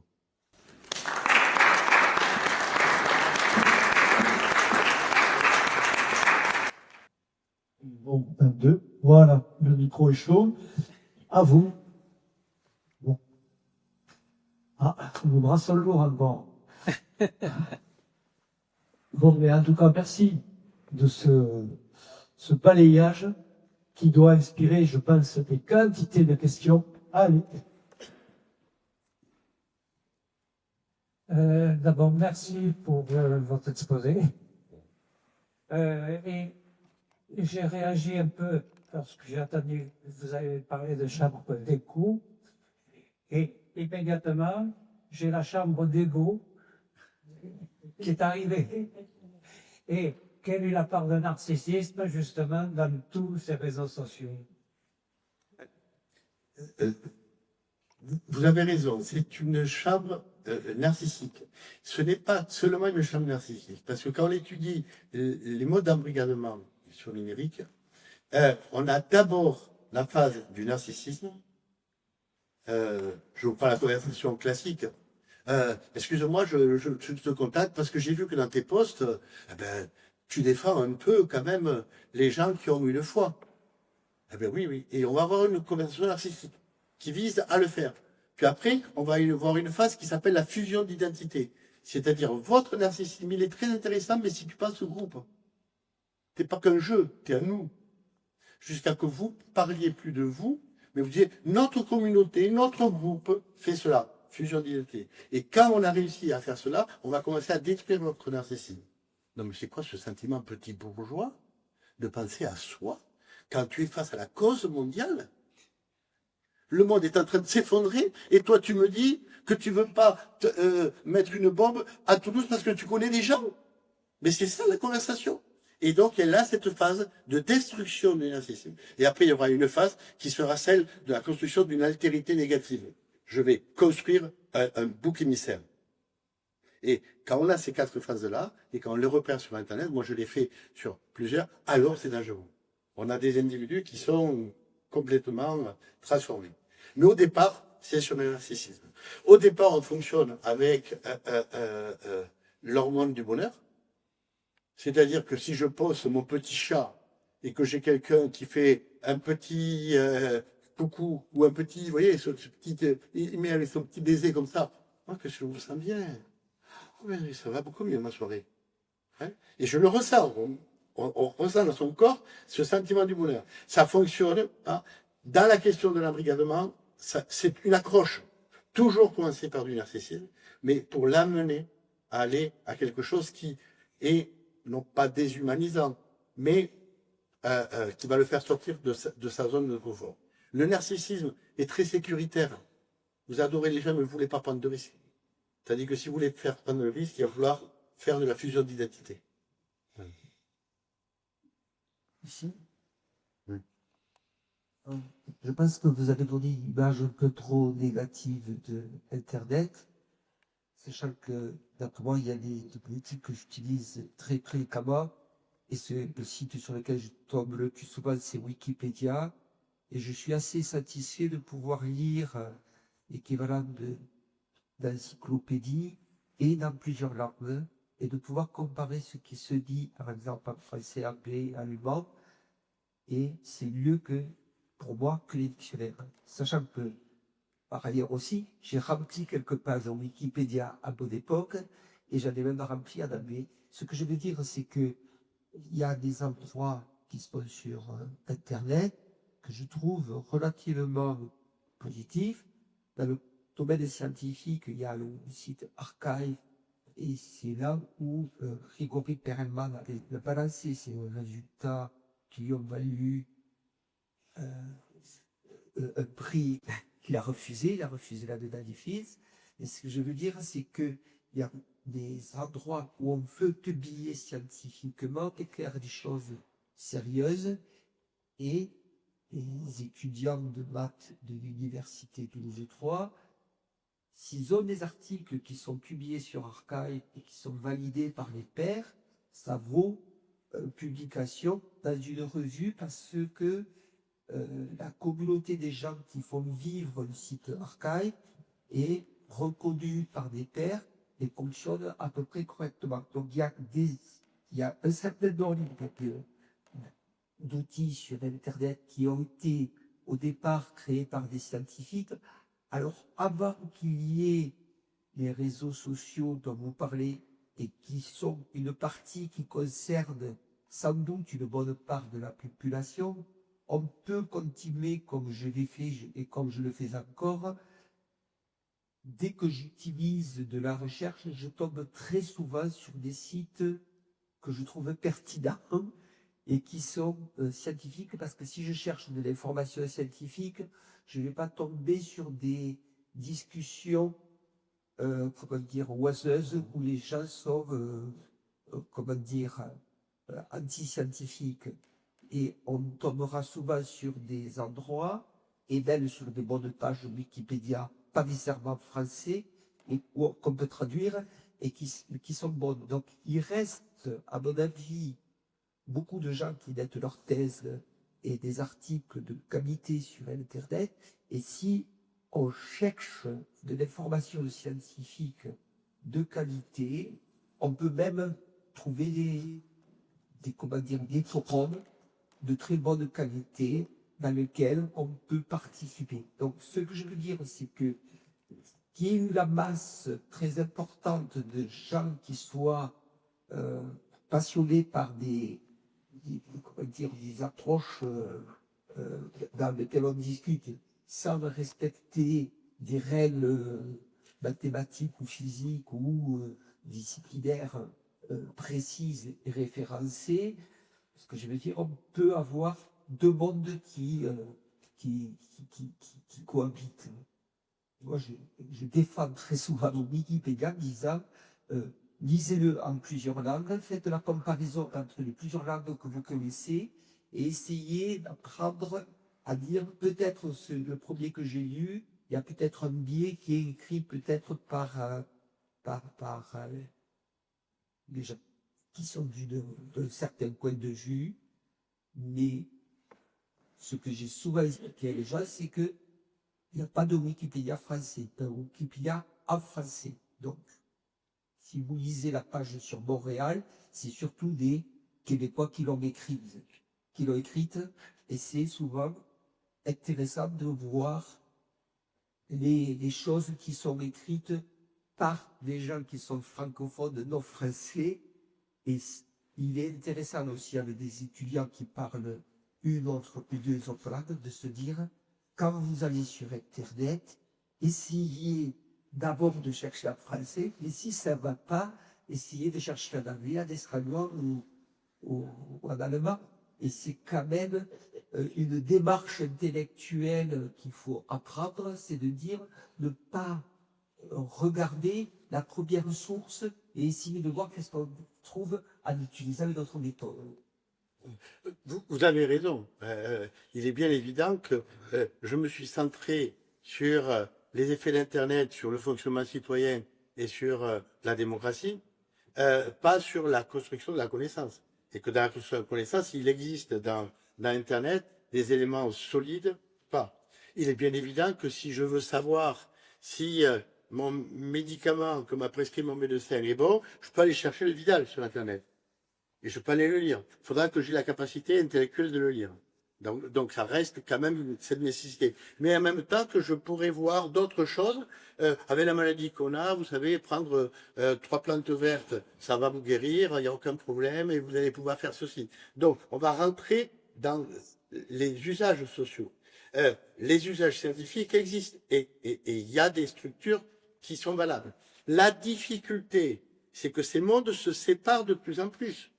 Et que ces mondes de l'information dont je me dis qu'elle est vraie sans la vérifier et celle de l'information vérifiée, elles se séparent de plus en plus. Et donc, bien sûr, qu'il faut de l'éducation pour pouvoir le faire. Et à ce moment-là, bien sûr qu'il y a un certain nombre de sites qui sont importants. C'est le débat qu'il y a entre les usages sociaux et les usages scientifiques. Ah, Jean-Luc.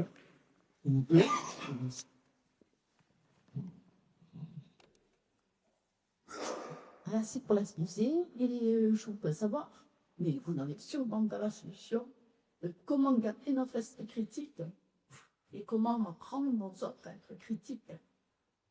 Alors, si je peux donner quelques conseils que l'on pourrait dire anachroniques parce qu'ils ne sont pas en accord avec le temps présent. Si vous voulez avoir un esprit critique, gardez du temps de silence. Parce que c'est le temps où votre cerveau va fonctionner.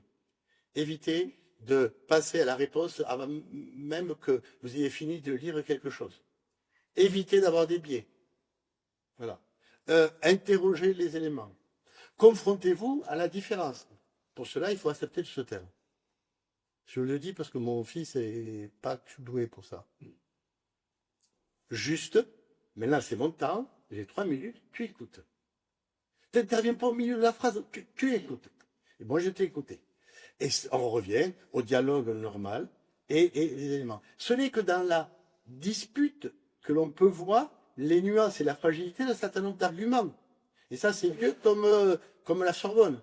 Et qu'il faut pouvoir le faire. Surtout, faire le tri. Comme vous ne pouvez pas être la prochaine Léonard da Vinci du XXIe siècle, soyez vous-même dans la connaissance que vous avez de vous-même. C'est-à-dire, choisissez. Je veux bien que je sois encyclopédique, que je connaisse tout de la théorie des cordes, mais tout en même temps du jeu de rugby et tout en même temps sélectionner. Et à ce moment-là, vous pouvez vous considérer expert de quelque chose, donc ignare d'autre chose. Si vous n'êtes pas ignare de quelque chose, c'est que vous êtes expert d'un rien. Merci. Donc, vous avez dressé un portrait qui est assez terrible. Et en plus, maintenant, avec tout ce qui se passe dans l'intelligence artificielle, où on va pouvoir imiter les voix, enfin, ça va être très difficile de faire le vrai du faux. Du coup, est-ce que je me demande si c'est pas un peu un transitoire? C'est-à-dire que là, on arrive vraiment enfin, on a un outil, hein, moi je suis d'accord avec l'intervenant tout à l'heure, c'est juste un outil, ça peut être extraordinaire ou terrible. C'est juste que là, on l'utilise un peu n'importe comment, etc. Mais on peut pas vivre comme ça, enfin, on peut pas vivre complètement séparés sans s'écouter. Enfin, est-ce que, du coup, moi je me demande si c'est pas transitoire et que je vois d'ailleurs déjà des gens qui commencent à se rencontrer en vrai, parce que finalement, on ne sait pas quand on chatte avec quelqu'un, on ne sait pas si c'est quelqu'un de vrai ou pas, etc. Est-ce qu'on ne va pas revenir à d'autres types d'usages, même me demander pour avoir de l'information fiable, est-ce qu'il ne va pas falloir revenir à d'autres choses, quoi, parce que se voir en vrai. Enfin, moi, quand je reçois un texto de mon fils, maman, j'ai perdu mon téléphone, je l'appelle avec un de tes bonnes, surtout, appelle-moi à ce numéro. Bon, je sais que c'est fake, mais enfin, voilà, c'est pas évident. Donc, vous voyez, est-ce que ça va pas, finalement, c'est pas un état de transition, ouais, c'est ça. Alors, c'est un rêve. Mais je suis prêt à adhérer. Nous serions en train de manger le mauvais côté du pain, et le bon côté du pain va arriver bientôt. Ouais. Pour cela, il faut changer la société. Il faut que vous changiez la société et que vous mettiez dans les individus de la responsabilité. Je vous prends un cas. J'essaie de m'appliquer comme principe et j'ai beaucoup de mal. Que je considère que comme je ne suis pas juge, j'attends les décisions de justice pour dire que quelqu'un est coupable ou quelqu'un est innocent. Je me l'applique. Vieux républicain de base, quoi. Idiot, quoi. Dans notre société, idiot. Le nombre de repas où je suis sommé de prendre position, et je dis non, je ne sais pas. Mais t'as vu ceci, t'as vu ceci. Je ne suis pas avocat, moi. Mais ça m'amène des discussions où on me dit que je suis buté, que je suis con, que je suis phallocrate parce que je défends des hommes qui ont attaqué tout. Donc il faut changer les individus. Pour qu'on arrive à se dire, attention, il y a des dangers, alors il faut que collectivement nous les ayons repérés. Et qu'en l'état, on se donne des règles. Donc du coup, on se donne des interdits. Les interdits, c'est ce qui garantit la paix. Si on dit, mais il ne faut pas d'interdit, à ce moment-là, tout est possible. Donc ça, et qu'il y ait une dimension collective. Faire que des groupes pensent qu'il y a une dimension collective, du coup, il faut que le choix collectif soit accepté et qu'on ait une acceptation du choix collectif. Et de moins en moins, on a une acceptation du choix collectif.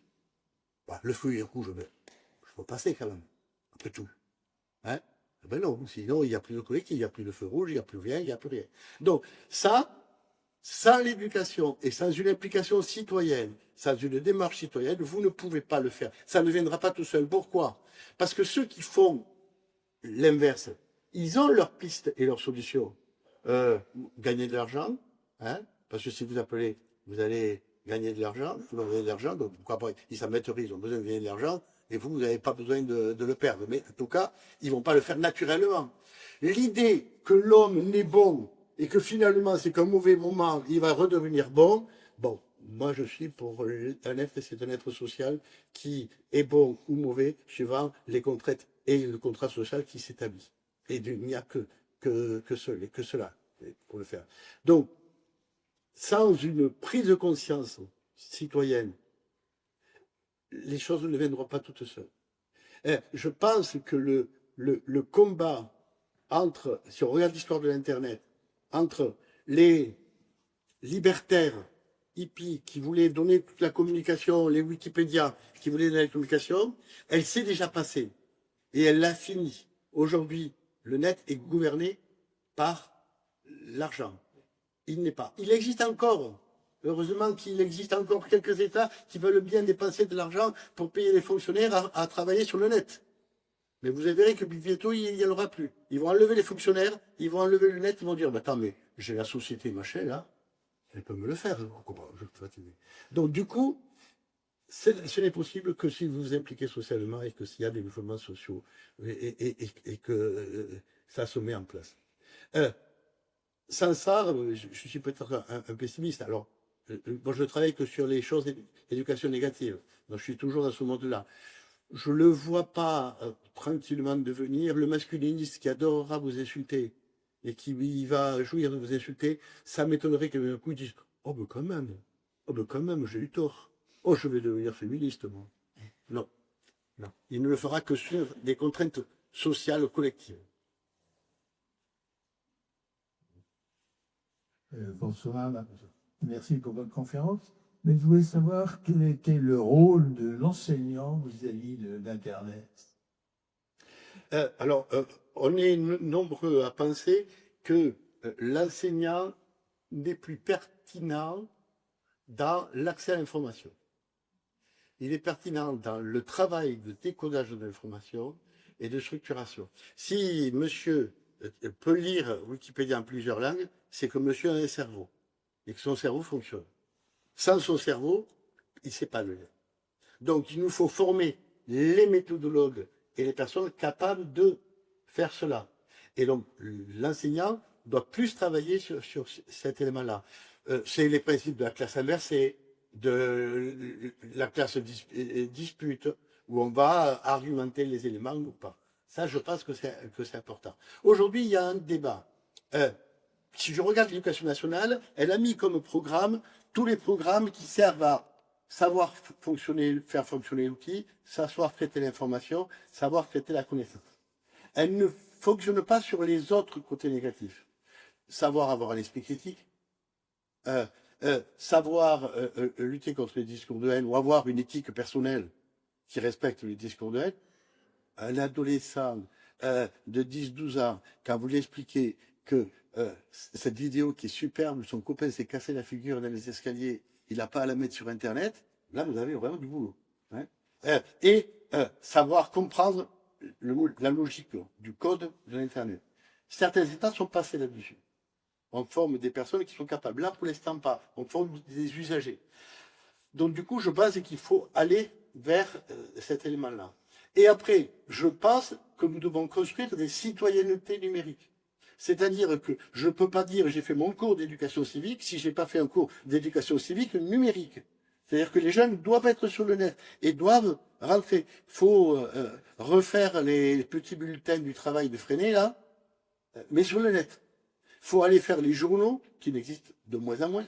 Les journaux lycéens, vous savez, ce grand temps où on faisait les journaux lycéens, ça existe de moins en moins. Il faut le faire sur le net. Il faut que des groupes s'impliquent sur des actions. Des expériences comme les lycées internationaux ou les micro-lycées montrent que l'on peut faire que ces jeunes s'argumentent à être citoyens dans le monde numérique. Je pense qu'il faut aller vers cela.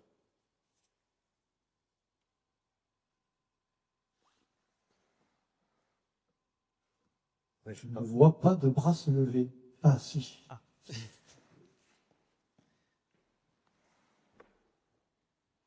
Merci beaucoup pour cette conférence. Alors moi, j'ai une question toute simple, parce que j'essaye de faire, je ne sais pas si c'est efficace. Parce que quasiment, quand je cherche verbe qui est un petit peu à chercher les informations, on sont souvent d'accord avec moi. Alors, pour tromper l'algorithme, le tromper avec des mots-clés inverses de ce que j'ai envie d'entendre, pour pas fonctionner. Oui. Pas rester dans l'univers un petit peu trop, on est dans une chambre d'écho. Hein. Bien sûr, bien sûr. C'est une technique que je donne à mes étudiants. Ne me parlez pas de Célestin Freinet si vous n'avez pas tapé fake Célestin Freinet. Ne me dites pas les qualités de si vous n'avez pas tapé les désavantages de. Forcez-vous à aller chercher la contradiction pour pouvoir affirmer une vérité. Donc ça, c'est évident. Hein. C'est évident qu'il faut faire ça et qu'il faut faire. Je pense que dans ce qui est de l'ordre de la connaissance, on y arrive assez bien. La difficulté, c'est la vie commune. C'est que l'Internet, c'est pas que de la connaissance. C'est pas juste pour savoir combien de temps je dois mettre pour faire mon clafoutis. Ça, tout le monde le fait. Voilà, on a ça, on le fait, il n'y a pas de problème.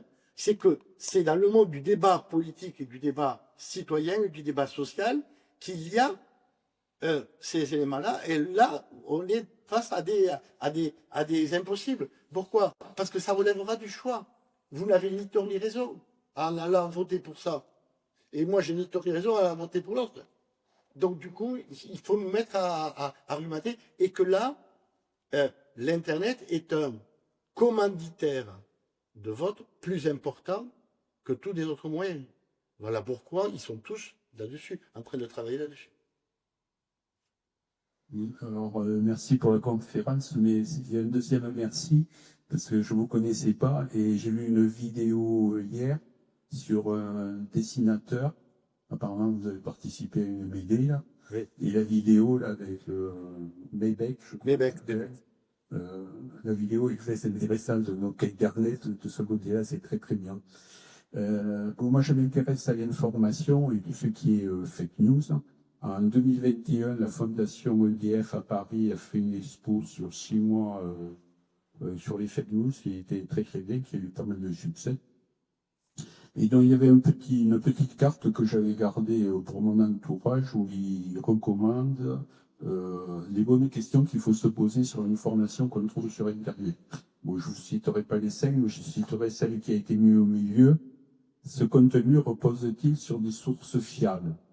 Sur plein de sujets, que ce soit des sujets politiques, d'actualité, moi j'ai remarqué que quand la personne elle avait une opinion, elle allait récupérer une information sur laquelle elle se projetait. Elle ne cherchait pas si la source était fiable.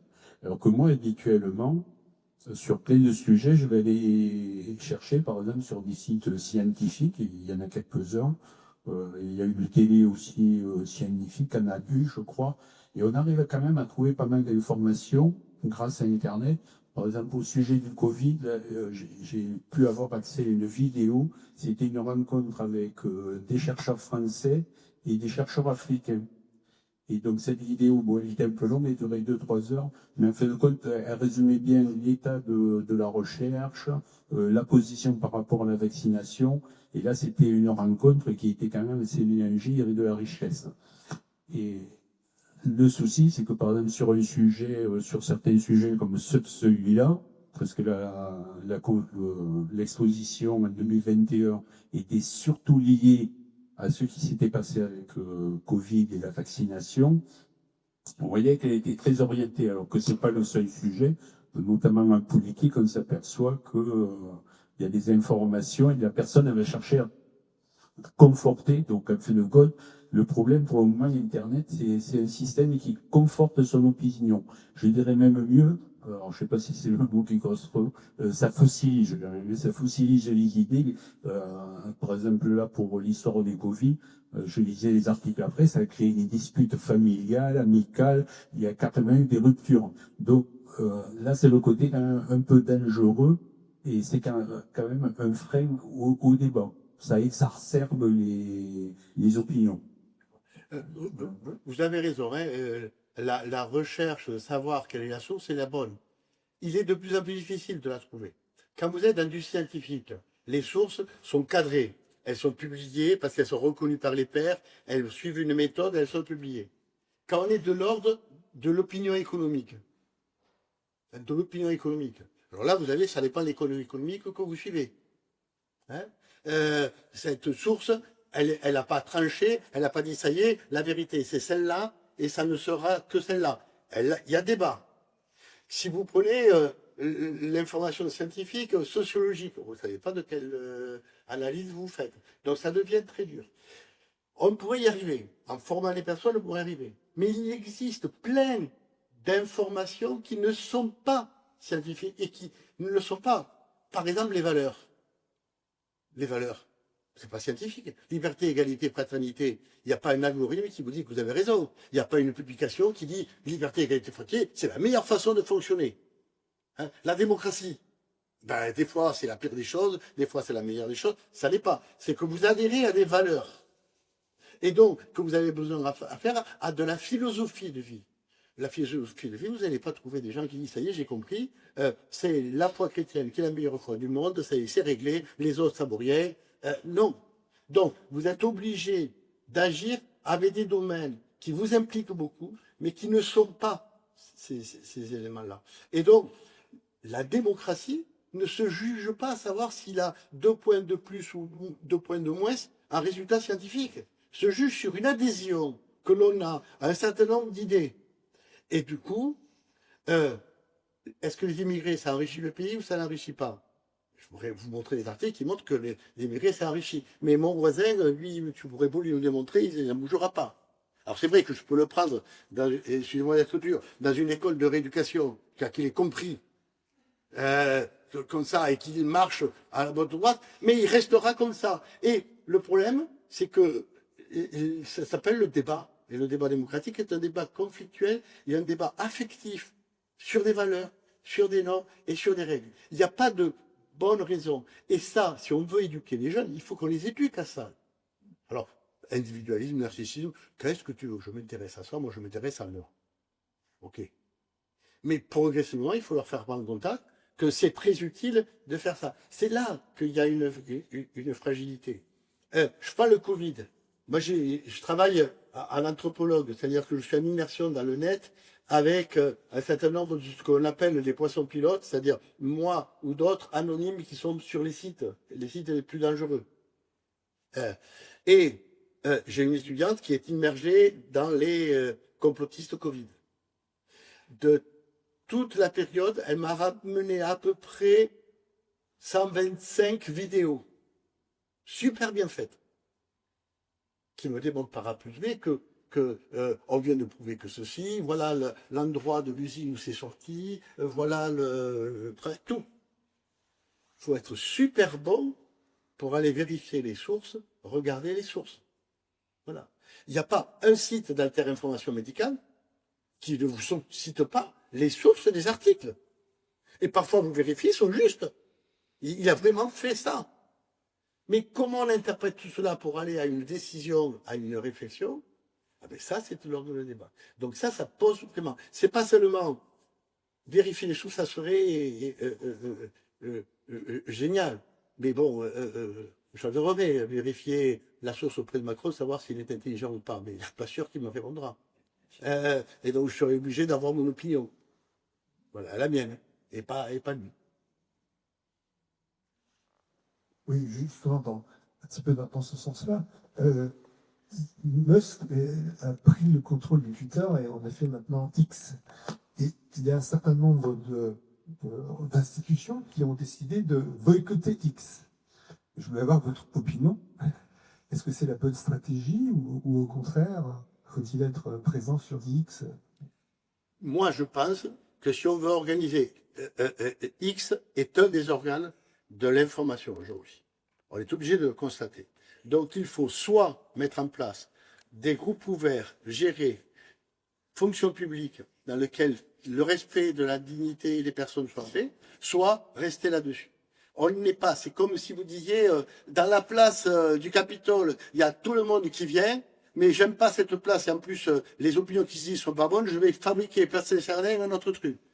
Ouais, ben d'accord, mais faites-le avec les moyens, et aujourd'hui, aucun État structure le débat public.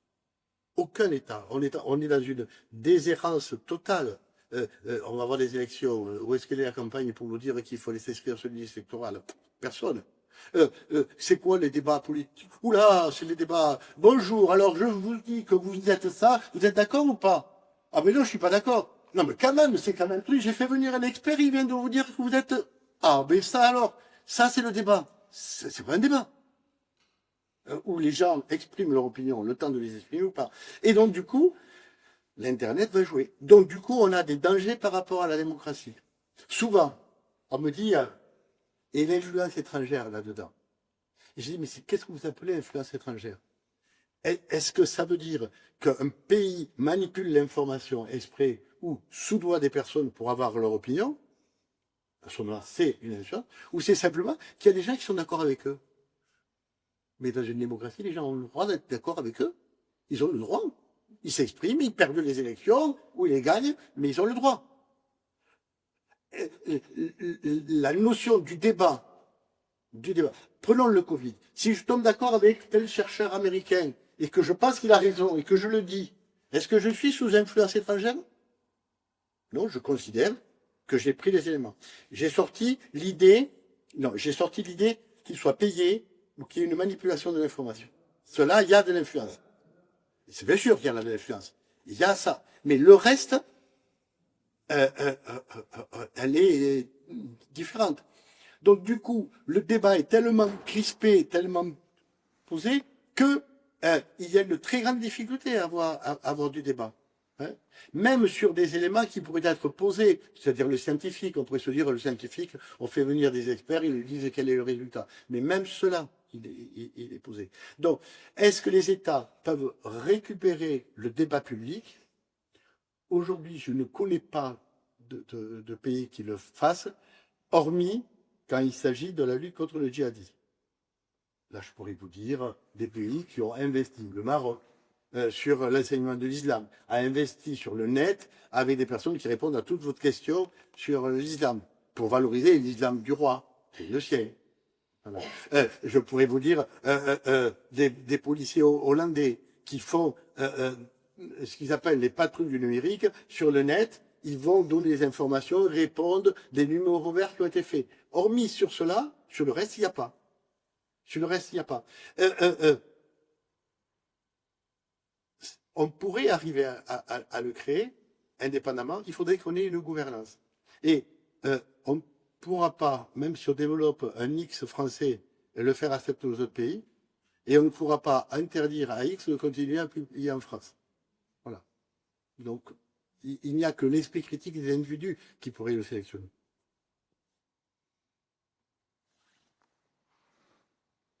J'ai une question là, alors.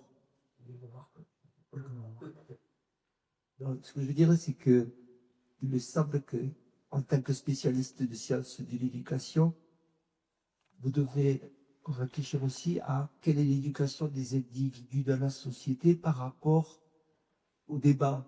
C'est-à-dire que on a voulu en France faire monter très fortement le niveau des élèves pour avoir 80% de taux au baccalauréat, mais quelque part les gens doivent faire de l'histoire, de la philosophie et se poser des questions sur l'origine des sources ne concerne pas qu'Internet, même les sources papier ou les sources de livres, il faut savoir dans quelles conditions ils ont été écrits et qu'est-ce que ça veut dire. Donc, se poser des questions sur la véracité des sources que l'on trouve quand on fait de l'histoire, c'est fondamental. Et ce n'est pas uniquement parce qu'il y a Internet qu'on doit avoir d'esprit critique sur tout ce qui apparaît et qu'on doit étudier. Donc, faire des études, c'est apprendre, avoir un recul par rapport à toute source et de savoir dans quelles conditions ont été écrits les livres que l'on trouve dans les bibliothèques et dans quelle époque ils ont été écrits pour voir quels sont les biais qui sont construits inconsciemment, mais liés aux conditions de production des savoirs. Donc ce que je pense, c'est que si on a des gens qui font de la philosophie et de l'histoire, ils doivent être capables de comprendre avec un petit peu de distance quelle sûreté on peut accorder à des sources et quelle et comment on doit être toujours critique sur, sur les éléments que l'on lit ou que l'on aborde. Donc, moi, ce que je veux dire, c'est que quand j'ai fait des formations à des universitaires, je leur dis, Internet, c'est un peu différent qu'une bibliothèque, mais même dans une bibliothèque, il faut avoir un esprit critique parce qu'il peut y rester des livres qui sont obsolètes et qui contiennent des erreurs. Donc, tout scientifique doit avoir une approche critique de toutes les sources. Alors, peut-être plus sur Internet pour des raisons de disponibilité, mais quand même, l'esprit critique doit faire partie de la formation scientifique à tout niveau. Vous avez raison. Ce que vous décrivez, c'est l'intellectuel. C'est le travail de l'intellectuel. Mais l'intellectuel, son mot principal, c'est je doute. Et aujourd'hui, dans la décision politique, c'est je choisis. Et donc, il y a une contradiction. Moi, je l'ai vu quand on a fait le célèbre, sur le Covid, le célèbre conseil scientifique. Je dis, un monde où c'est les scientifiques qui décident dans la politique, c'est le pire des mondes. C'est le pire des mondes. Parce qu'ils doutent, et à juste raison. Ils sont faits pour douter. Et pas douter simplement parce que j'ai pas l'information, douter en permanence de ce qui a été fait. L'un des ouvrages qui, pour moi, me semble être le plus critiquable, c'est l'histoire de Michelet. Celle-là, elle est dans la bibliothèque au bon rang, à la bonne zone. C'est l'histoire racontée par Michelet, vous dire, attendez, elle est faite dans des conditions sociales de production qui sont très claires. Donc, l'intellectuel, il faut pouvoir le former. Mais la grande difficulté, c'est que, si on prend l'Internet, quels sont les mots qui apparaît le plus? Je. Donc, c'est bien l'égoïsme. Quelle est l'information la plus forte? C'est la certitude. Quelqu'un qui passerait son temps de dire je ne sais pas, j'hésite, je ne sais pas, je le fais, ce n'est pas. Entre le monde de l'intellectuel, le monde de la décision et de la démocratie, il y a le choix. Et le choix, qu'on le veuille ou qu'on ne le veuille pas, il ne sera pas rationnel. Je suppose, si on prenait toute l'histoire de la Ve République, il y a plein d'erreurs, mais qui ont été des faits. Qui ont été faits des faits, mais qui pouvaient être des erreurs. Et donc, il faut former l'intellectuel, mais il faut former le citoyen. C'est deux choses qui doivent être complémentaires. Bon, je crois qu'il n'y a plus de questions maintenant et il reste à vous remercier encore pour toutes ces échanges.